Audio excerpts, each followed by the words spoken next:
morning, everyone. My name is Tobias, and I'm a recovered addict. And it's great to be with you all this morning and to share a little bit of my experience. Because that's what I do today. I will share a little bit of my experience, how it was for me. The topic, we carry the message, not the addict or alcoholic, really came out of a conversation with one of my sponsees I had.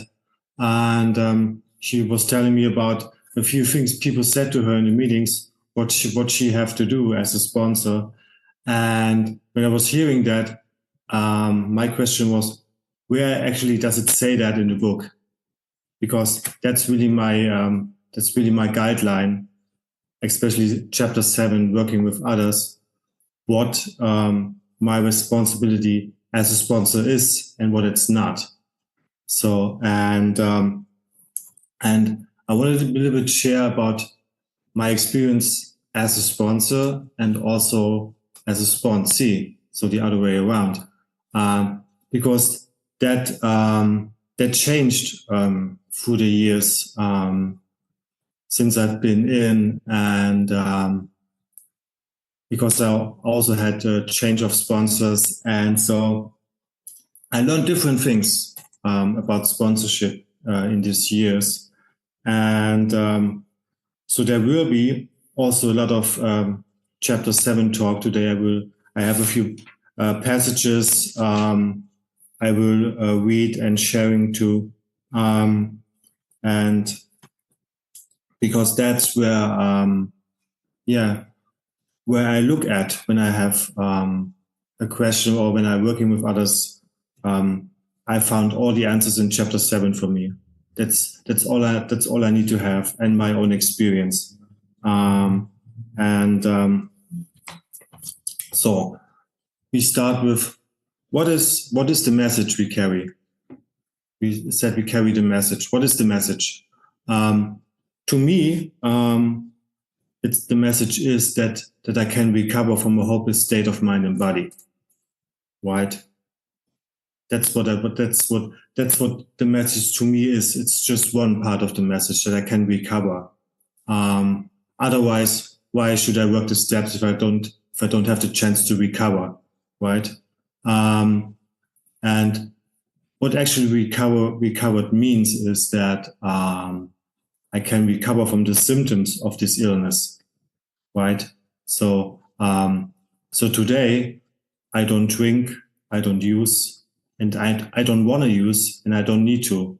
So I have no excuse or alibi of doing that, right? So I have recovered from that insane idea that this time it would be different, right? And the idea that I can control and enjoy my drinking and using is gone, because I know I can't. That's gone. I have recovered from that idea. That's one thing, what the message is, but also the message to me is that as a result of these steps, I will have a spiritual experience. That's also for me the message, right? This book and these steps is really, it's a treasure map, and the treasure is you will have a relationship with God of your own understanding, right? And that's the message we carry, right? And when we look at chapter 7, it gives us really good guidelines what we do and what we not do, right? For example, on page 92, it says, tell him how baffled you were, how you finally learned that you were sick. Give him an account of the struggles you made to stop. Show him the mental twist which leads to the first drink of a spree, right? So we share our own experience about this mental twist with the new guy, that he can identify with the thinking and the behavior right? And so the mental twist for me is this insane idea that if I only mixed the whiskey with milk and drink it on a full stomach, it will not hurt me, right? That's the insane idea, right?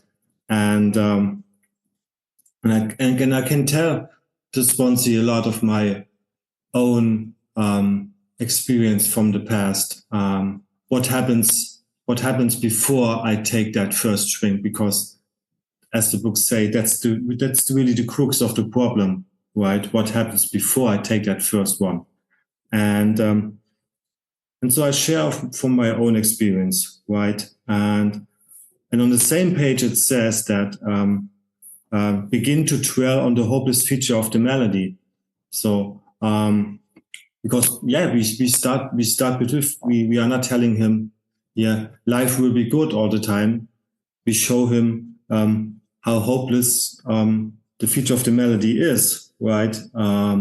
And that he can also get an understanding what the illness is, to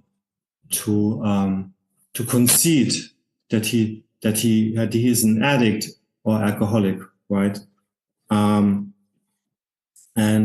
But it says also, but be careful not to brand him as an alcoholic or addict. Let him draw his own conclusion. So we gave him the chance to think it over, because it's not my responsibility as a sponsor to make him believe that he is an addict. This has come from himself, right? He has to realize that, I am like that. I am like the person in chapter 3 more about alcoholism. I can identify with the thinking and the behaviors. And then later it says, continue to speak of alcoholism as an illness, a fatal malady, right? Talk about the conditions of body and mind which accompany it. So, and so I really show him like how this illness works, because the main problem of the illness centers in the mind. So I show him, I go with him to chapter 3 and we go through that, and he can identify with Fred and Jim, right? No cloud on the horizon. It was a perfect day, but he drank anyway. So, and I show him all these things to get him to understand that he is one of us, right? And the thing is, why I'm doing that is because I offer a solution, right? And it's a solution, right? It's not the solution, but it's a solution to that illness, right? And the thing is, it is not my responsibility if the sponsee is taking that or not, right? My job is to pass on the message. If somebody wants to receive it or not, that's out of my control, actually, right? And it says later on page 94 that suggests how important it is that he place the welfare of other people ahead of his own. That can also be a part of the message we carry, that the welfare of other people is very important. What I do, I try to teach my sponsees also that it's also important to balance that, to take time for yourself too, because that's why I'm doing all that stuff that I have, that I can spend time with my family, or that I can spend time with my friends or wife or whatever it is. It all has to be balanced, because we addicts are going to the extremes and it can be everything. We go to the extremes. So this also has to be balanced, right?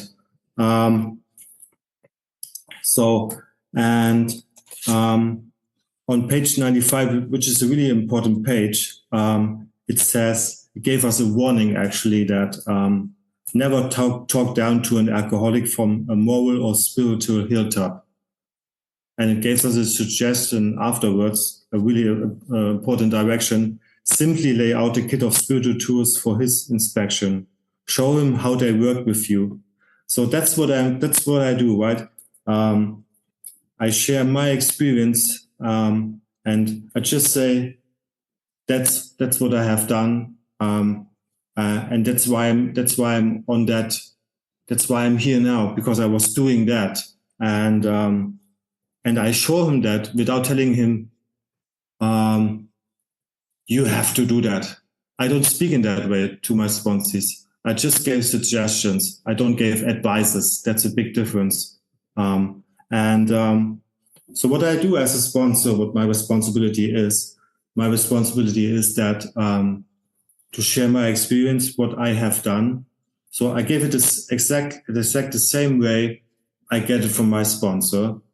That's what I do. And where my responsibility ends as a sponsor is it's out of my power or control if the sponsee is following my suggestions or not. Right? That's not my responsibility. And I learned that through experiences as a sponsor in my early days, because I was, I would not say it was a hard school of sponsorship, but it was very strictly in the beginning in my first years. I gave you an example when I was my first year really, and I had a kind of sponsor who was like, if you call me 5 minutes too late, I will not answer the phone. For example, that was the kind of sponsorship I was growing up with. I can say for myself, for me, it was very helpful because I learned to learn some discipline, to call him on time. For me, it was very important to do that because it gives me also like a good routine every day. And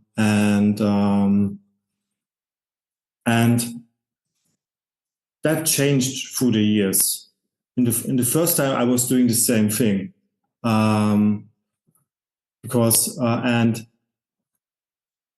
But past experience showed that as I start to working within the sponsor I have now, it's a little bit more flexible. So for me, the willingness not just depends on that you call me on time. For me, more important is that I as a sponsor I can see that you are showing up, right? That you do the things I suggest you to do. That's what willingness is for me today. What I also like when I asking my sponsor, that's what I do. As a sponsee, I ask my sponsor when you have time to talk. It's not the other way around. So when I asked my sponsor when you have time, and he said, "Call me on that time," I call him on that time. Right? That's what I learned in the rooms, and and I want to also talk about why I choose that topic is because there's also a lot of things you will hear in meetings which are not really a direct message from the book, which is more like an opinion, really. And because one of the things one of my sponsors heard in the meetings, one woman said to her that, you have to take care of your sponsee that she can go to a convention and find a hotel room. And I said, okay, that's interesting. Where it says that in the book, really. It doesn't say that. It says that we, I think it's on page 98, that the men or women who cry for money and shelter before conquering alcohol are on the one track. Yet we do go to great extremes to provide each other with these very things when such action is warranted. This may seem inconsistent, but we think it's not. It is not a matter of giving that is the question, but when and how to give. That often makes the difference between failure and success. And here's my favorite part, which is the really important sentence. The minute we put our work on a service plane, the alcoholic or addict commences to rely upon our assistance rather than upon God. Right? So, which means to me, it's not my job as a sponsor that you get a hotel room and can go to the convention. That's your responsibility. That's not my responsibility as a sponsor. Right? Which doesn't mean that I cannot be helpful to my sponsee, right? But it's not my job to be the nanny or to be the bankier, or that's not my job as a sponsor, really. Because what I teach my sponsors is that they have a good relationship with their higher power, because that's the important relationship to have, right? So if they need me, I am there, but it's not that kind of thing. You call me with every small thing you have, but if you need me, I am there, right? That's my responsibility as a sponsor, to be available to sponsees when they need me, right? But also, as I said in the beginning, that also has to be balanced, right? Because my time today is it really values to me, and that's also what I learned the hard way. I'm not wasting time with people who cannot or will not, right? And the big book also talks about that we find it a waste of time to keep chasing a man who cannot or will not work with you, right? And it was really hard to me in the beginning for doing that, because I felt really responsible to the new guy. I really want them to have this, right? But I cannot force them if they don't want it. I cannot do anything. I am powerless over that, right? I am powerless over if the guy is following my directions or not. I am powerless over that. And that's really a thing I learned by practicing step 12, by sponsoring a lot of people. And I'm still doing that today, because, as the book says, it's vital to my own recovery. But I also learned to set boundaries, which was not an easy thing for me to do. I didn't really learn that before, but it's really important to do that. And on page 96, it also says on the bottom, he may be broke and homeless. If he is, you might try to help him about getting a job or give him a little financial assistance. But you should not deprive your family or creditors of money they should have. Perhaps you will want to take the man into your home for a few days, but be sure you use discretion. Be certain he will be welcomed by your family and that he is not trying to impose upon you for money, connections, or shelter. Permit that and you only harm him. You will be making it possible for him to be insincere. You may be aiding in his destruction rather than his recovery. So that's what I mean when I was talking about that. It's important. It's not a matter of giving. It's the when and how to give, and how much, and this has to be balanced, because, as it says, that it can happen that we aiding in his destruction rather than in his recovery. But it also says on page 97, never avoiding responsibilities, right? But be sure you are doing the right thing if you assume them, right? Important sentence afterwards. Helping others is the foundation stone of your recovery. A kindly act at once in a while isn't enough. You have to act the good Samaritan every day. If it need be, it says, because it not really happens every day that my phone is ringing all the time.